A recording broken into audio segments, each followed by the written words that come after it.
Fala aí pessoal, sejam bem-vindos a mais um vídeo aqui do canal e hoje eu trago algo curioso que está acontecendo com o Bitcoin e que poucas pessoas perceberam. Enquanto tem muita gente tentando adivinhar qual vai ser o preço do Bitcoin, quando que ele vai bater topo, em qual valor eu tenho que vender, existem também dados que mostram o que está acontecendo debaixo dos panos e quanta liquidez ainda tem disponível no mercado que vai entrar para cripto e vai fazer aí sim o topo histórico do Bitcoin. E o interessante e curioso é que o mercado cripto ele está fazendo um movimento fora do padrão dos últimos ciclos, mas a consequência desse tipo de movimento novo no mercado pode ser muito parecida com aquilo que já aconteceu no passado, um movimento que sempre precede grandes altas no mercado. Por isso, neste vídeo eu quero te mostrar quais são os dados dessa anomalia, quero falar sobre o possível catalisador do bear market, número 3, o porquê o Fed ainda não vai cortar os juros, e 4, o que isso pode significar para quem está posicionado no mercado ou ainda pensa em comprar criptos daqui em diante. Por isso, já deixa o seu like aqui embaixo que ajuda demais o canal, se inscreve aqui também e ativa o sininho para você se manter atualizado sobre o mercado financeiro. E já comenta aqui o seguinte, você acredita que esse ciclo de alta ele vai ser diferente? Vai ser um ciclo maior do que o normal? Deixa aí nos comentários que eu quero saber, porque tem muita gente discutindo isso nesse momento. Nas últimas semanas, vimos um novo movimento acontecer no mercado, onde empresas, principalmente empresas de capital aberto, estão comprando Bitcoin como uma parte de sua estratégia. Então, nesta semana, tivemos a GameStop, que eles fizeram um anúncio aqui de compra de Bitcoin. É uma empresa que está listada na Bolsa de Valores de Nova York. Logo depois dos rumores do anúncio, desse tipo de coisa, ela já subiu 38%, e o interessante é que esse é o tipo de ação que não entrega muito resultado, É uma ação que está abandonada lá e só foi usada por especuladores no passado. Outra empresa aqui no Brasil que se enquadra na mesma categoria, que teve um hype enorme no início, com influenciadores divulgando a empresa, falando que era uma revolução no Brasil e é só uma empresa de cashback, é a Melius, que recentemente também sofreu uma grande correção, era uma empresa abandonada lá na Bolsa de Valores e eles anunciaram a compra de Bitcoins como parte de estratégia da empresa. Então a empresa adquiriu 45 Bitcoins por 4,1 milhões de dólares. Logo depois que eles fizeram o movimento, a Melius, que estava ali custando cerca de R$3 por ação, ela já teve uma alta de 222% nesse último ano, aí custando hoje R$8,7 cada ação, ou seja, teve uma bela valorização. A maior empresa que começou com essa estratégia foi a MicroStrategy, que também se encontrava numa situação muito parecida com essas anteriores. Era uma ação que teve uma alta muito forte no período da bolha.com, depois ela sofreu uma grande correção e nunca mais teve uma alta muito relevante, ficou lá embaixo por muito tempo. Nessas últimas semanas eles anunciaram várias compras de Bitcoin, então mais uma aqui, 1,3 bilhão de dólares em Bitcoin, que eles vão fazer mais compras ainda, e a carteira dele já representa cerca de 2,7% de todos os Bitcoins do planeta em circulação. Então é muita coisa que eles já têm sob custódia. E podemos ver que desde que eles adotaram essa estratégia, as ações da empresa, que estavam abandonadas também lá embaixo, já subiram mais de 4.300% durante esse período, Do último ciclo que eles iniciaram a estratégia, continuaram comprando no bear market e agora eles dispararam nesse ciclo. Esse tipo de estratégia vem sendo bem positiva para sustentar a alta do Bitcoin nesse momento, onde essas empresas, elas estão sim gerando bastante demanda compradora sobre o Bitcoin. Só que ao mesmo tempo que essa estratégia é muito boa neste momento, ela pode ser prejudicial quando o mercado virar, porque nós podemos notar alguns padrões, dessas empresas que estão listadas em bolsa. Teve essas aí que eu mencionei, teve uma empresa do Japão, a Metaplanet, que também teve um resultado muito parecido com esse, ações que estavam lá embaixo, abandonadas, aí anunciaram as compras estratégicas de Bitcoin e as ações dispararam. Teremos uma corrida aí de mais empresas fazendo isso daqui para frente, que podem ter ótimos resultados também a curto prazo, mas a questão é como que elas vão fazer essas compras e se elas estarão se alavancando muito ou não. Porque hoje as empresas, elas emitem ações, elas captam dinheiro dessa forma usando follow-on,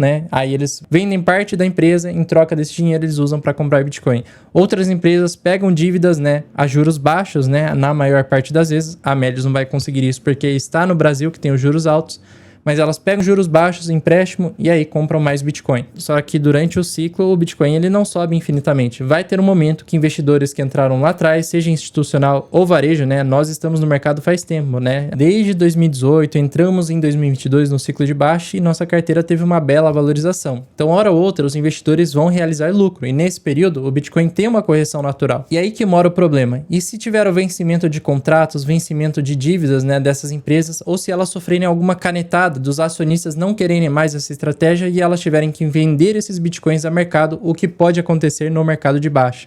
porque enquanto tudo está subindo, é lindo ver a empresa lá tendo Bitcoin e ele se valorizando, parece uma ótima estratégia, mas e quando a gente entra no bear market? E quando isso corrige, né? Aí os acionistas podem pensar, nossa, que péssimo negócio, né? Não vamos mais comprar, vamos vender a mercado mesmo a preço de banana, e geralmente isso aumenta a queda do bear market. É nesse momento que investidores atentos costumam começar a comprar, né? Os investidores que estão há mais tempo no mercado e conhecem dos ciclos fazem o maior dinheiro neste período de bear market. Mas eu só estou jogando para vocês essa linha de raciocínio, né? O que vocês acham sobre isso? Será que essas empresas podem ser um dos catalisadores do bear market? Por enquanto é positivo, mas pode ser que elas sejam liquidadas e geram uma enorme pressão vendedora. Vocês viram aí que a Strategy tem mais de 2,7% de todos os bitcoins, então já é uma posição bem relevante. Ainda na linha do institucional, né, os ETFs de Bitcoin, eles estão batendo recordes. A BlackRock nessa última semana já fez uma compra de mais de 3,2 bilhões de dólares, né? Cada dia somado deu este valor, o que é muito positivo para sustentar a alta do Bitcoin.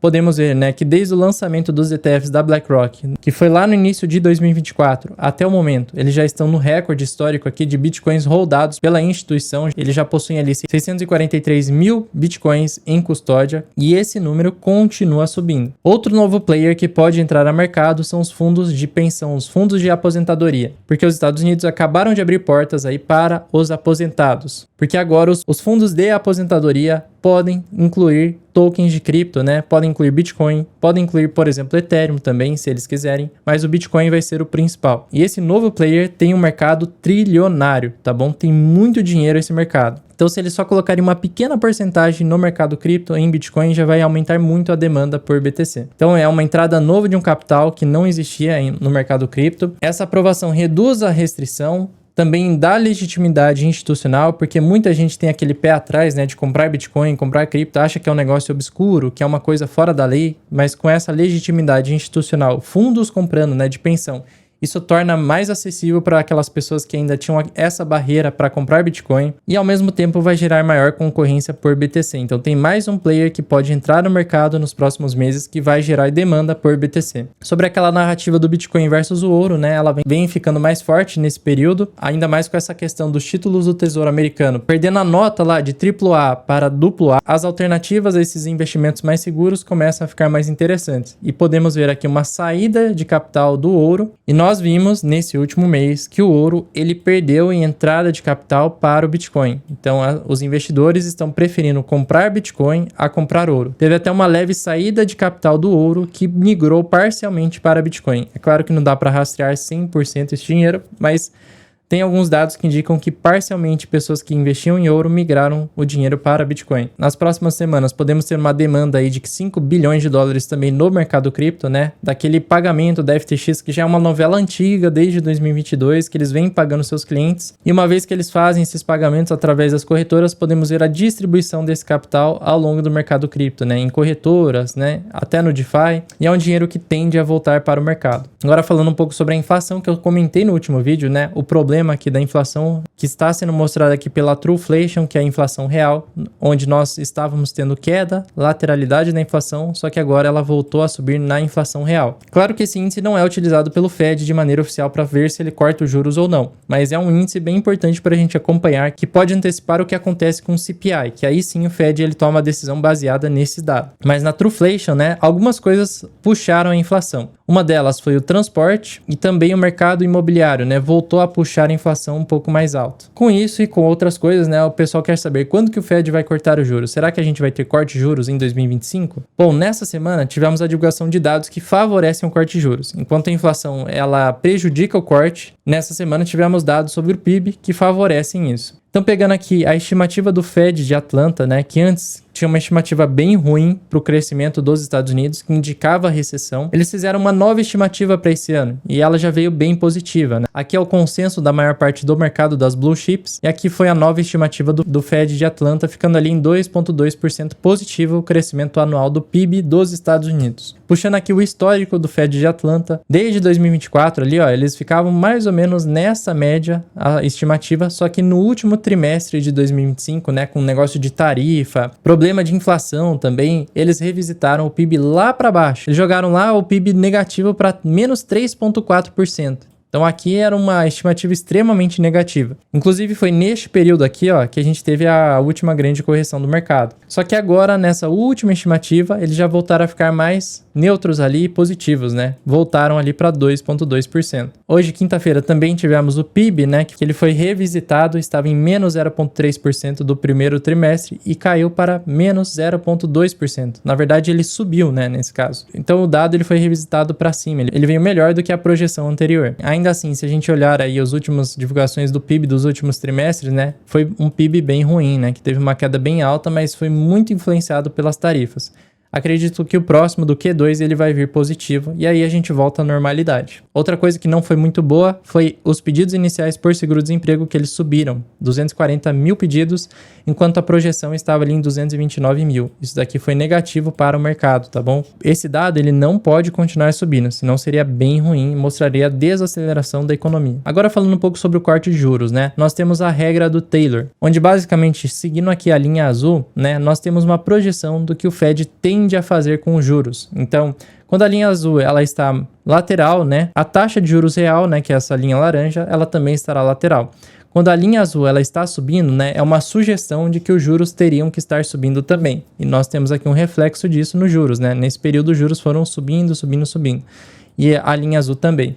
Já em 2020, nós tivemos uma queda drástica da linha azul, que inclusive foi o período de queda drástica da taxa de juros, mas perceba que tem um leve delay, né? Já aqui em 2021, tínhamos uma alta dessa linha azul, enquanto o Fed ele demorou muito tempo para subir os juros. O Jeremy Powell até admitiu, né, recentemente, que eles foram atrasados para subir os juros aqui. E neste momento temos uma queda dessa linha azul, e perceba que ela está caindo cada vez mais e já está mais abaixo do que a própria linha laranja, o que sugere que os juros já deveriam estar 0,25% abaixo do que estão agora. Então esse indicador mostra que sim, o Fed ele já pode cortar os juros em pelo menos 0,25%. Só que lembrando que o Fed costuma ter um delay aí no corte de juros, então não vai ser na próxima, nem na outra, mas pode ser aqui na reunião do dia 29/10 ou na reunião do dia 17/9, né? Mais provável ser na 17/9, que seria ali em setembro. Então, por enquanto, o plano é o mesmo. Falando sobre o plano de mercado, eu quero mostrar para vocês o meu plano para continuar surfando o mercado de alta e realizar no momento correto, sair próximo do topo antes da próxima grande correção do mercado, que pode ser a correção do início do bear market. Eu vou mostrar esse plano no dia 5 de junho, às 7 horas da noite, numa Masterclass gratuita que eu vou fazer aqui no YouTube. Então convido você, né, que queira participar da Masterclass, a se inscrever aqui no primeiro link da descrição, ou você pode escanear o QR Code para entrar no nosso grupo e ficar atento, né, às atualizações sobre a Masterclass. Antes da Masterclass já estamos enviando materiais complementares, então se você quiser entrar no grupo do WhatsApp também, eu convido você a entrar clicando no link que eu mencionei ou escaneando o QR Code. Agora falando um pouco da injeção de liquidez, muita gente espera corte de juros do Fed ou impressão monetária do Fed, né, com a liquidez vindo por parte pública, só que agora a liquidez vem da parte privada, e isso fica muito claro quando olhamos aqui o valor de mercado do Tether, que é a principal stablecoin do mercado cripto. Repare que durante o ciclo de alta, o Tether, né, ele tem um ganho no seu valor de mercado, então ele vem subindo há um bom tempo, e durante a fase de bear market temos saída de liquidez, ou seja, as pessoas além de não comprarem Bitcoin ou cripto ou altcoins,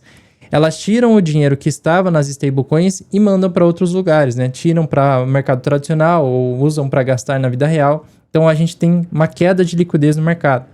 Nesse ponto que estamos, nós temos aí fase de alta lateralidade, alta lateralidade, alta lateralidade, e agora estamos mais uma vez na fase de expansão no valor de mercado do Tether. E isso claramente significa que também estaremos em expansão de preços no Bitcoin e quem sabe, né, com o Ethereum subindo também nas altcoins. Mas isso daqui é bem bullish, né, e a tendência de continuação de alta do Tether e também do Bitcoin. Inclusive, falando da própria empresa do Tether, né, eles estão ficando cada vez mais robustos no mercado, onde eles já acumulam aí cerca de 120 bilhões de dólares em títulos do Tesouro Americano, e com isso eles já tiveram um rendimento aí de lucro, né, de 1 bilhão de dólares, porque eles travam isso a títulos do governo e recebem os juros e eles ganham em cima disso. Com isso, né, nós temos esse gráfico aqui lindo e muito técnico. Como eu sei que muitos não vão entender isso daqui, eu vou resumir essa estratégia do Tether e que torna o mercado cripto mais robusto e ao mesmo tempo ele se torna um player muito importante para o próprio governo dos Estados Unidos. O Tether ele pega dinheiro com os clientes, emite as stablecoins ao mercado. Aí com esse dinheiro que ele pegou dos clientes, né, que somos nós, né, que compramos Tether, por exemplo, eles compram títulos do Tesouro Americano, principalmente os títulos de curto prazo, né, o de 1 a 3 meses. Dessa forma, eles recebem um rendimento em cima desse dinheiro que eles travaram ali, e ao mesmo tempo, como é um valor bem alto que eles estão travando a títulos do governo, eles fazem os juros do governo caírem. E essa queda, causada pela alocação do Tether, gera uma economia para o governo de 10 a 15 bilhões de dólares por ano, porque eles, como os juros caem, eles têm que pagar menos juros para os seus credores, basicamente. Porque é assim que funciona o mercado de renda fixa. Quanto mais gente investe nos títulos do governo, né, quanto mais dinheiro tem alocado, menor é o rendimento. Quanto menos dinheiro tem alocado, maior é o rendimento, porque eles têm que ser mais atrativos para as pessoas quererem investir. E hoje, o rendimento dos títulos do governo estão sendo um grande problema, porque agora no governo Trump eles vão ter que refinanciar a dívida americana, né, que é uma dívida enorme, e quanto maior os juros, mais cara essa dívida vai ficar. Então o Trump está com esse plano de derrubar os juros, que por hora não está dando certo, na verdade os juros vêm subindo, e o Tether está sendo fundamental. É claro que junto com outros players grandes, né, como o Japão, o Reino Unido, que compram bastante os títulos do governo americano e fazem a taxa dos títulos caírem. Então a empresa Tether, né, e a própria stablecoin vem se tornando essencial para o próprio sistema financeiro, principalmente dos Estados Unidos. Então essa vem se tornando uma forma privada de injeção de liquidez em dólar tokenizado. Então eles estão injetando liquidez aí nos títulos do tesouro através da captação de renda pelas stablecoins, e da mesma forma que isso é bom para o governo, também é bom para a empresa Tether e para o mercado cripto, porque os títulos do governo americano, eles dão mais apoio e segurança para a própria stablecoin Tether, né? O que traz maior segurança para o mercado cripto. Ainda falando sobre liquidez, podemos ver o M2 dos Estados Unidos, né? Que ele teve um grande salto lá em 2020, 2021. Aqui foi o período mais forte de alta das altcoins, né? Além do Bitcoin, porque teve uma injeção muito grande de dólares na economia. Só que de 2022 até 2023 nós tivemos uma retirada dessa liquidez, né, com o aumento da taxa de juros. E agora já voltamos para uma fase de aumento da liquidez, só que é um aumento muito mais lateral. Não é à toa que a alta é mais lateral, as quedas são mais laterais também. E neste mês nós acabamos de atingir um topo histórico em liquidez, ou seja, a gente tem mais liquidez, inclusive até do que quando estávamos lá no topo histórico do ciclo anterior. Não é à toa que o Bitcoin já superou 100 mil dólares. Mas o que é interessante é que esse é um movimento de tendência de alta, onde a tendência é de continuar um aumento de liquidez nos próximos meses. E isso vai ser muito bom para a alta do mercado cripto. Então, os pontos principais de agora. Temos empresas comprando Bitcoin, que podem ser as catalisadoras do bear market, né? Lembra daquilo que eu falei no início? O Fed, ele ainda não pode cortar os juros, né? Ainda tem coisas que preocupam ele. E também estamos vendo uma injeção de liquidez privada, né? O pessoal quer corte de juros, mas temos injeção de liquidez privada no mercado. Agora é hora das perguntas e respostas. Já começamos agressivos aqui, ó. Subiu? Aonde? Cadê? Acordei e estava o mesmo preço de ontem. Esse pessoal que é imediatista, né? Vou te contar, né? O pessoal que só olha a thumbnail, só olha o título e já comenta, né? Nem assiste o vídeo. Se nós olharmos desde 2008, 2009, o Bitcoin está subindo. Então ele sempre está subindo. Mas esse tipo de comentários são daquelas pessoas que não ganham dinheiro no mercado. É o pessoal que é imediatista, fica fazendo trade de curto prazo, fica comprando e vendendo. Muitas vezes compra na fase de alta e vende na fase de queda. Inclusive no dia de hoje, que estamos tendo um terceiro dia consecutivo de correção, né? Que é uma correção normal do mercado, mas esse pessoal é desesperado.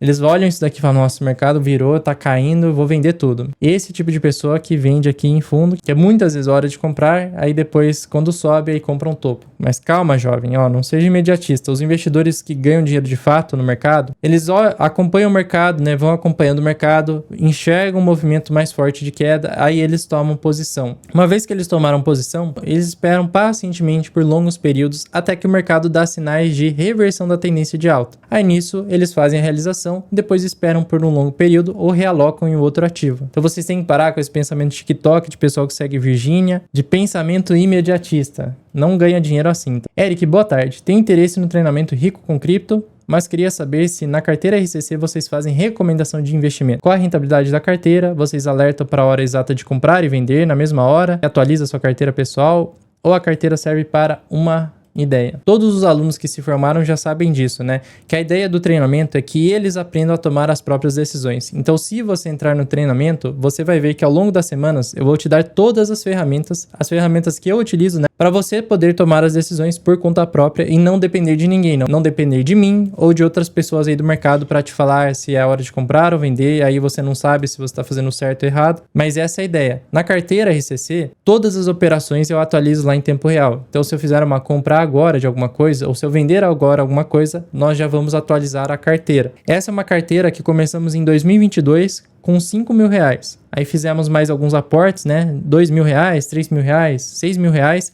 E somente esses aportes iniciais lá de 2022 viraram aí mais de 100 mil reais. Hoje a carteira está com mais ou menos... Deixa eu dar uma olhada. Coin Market Cap.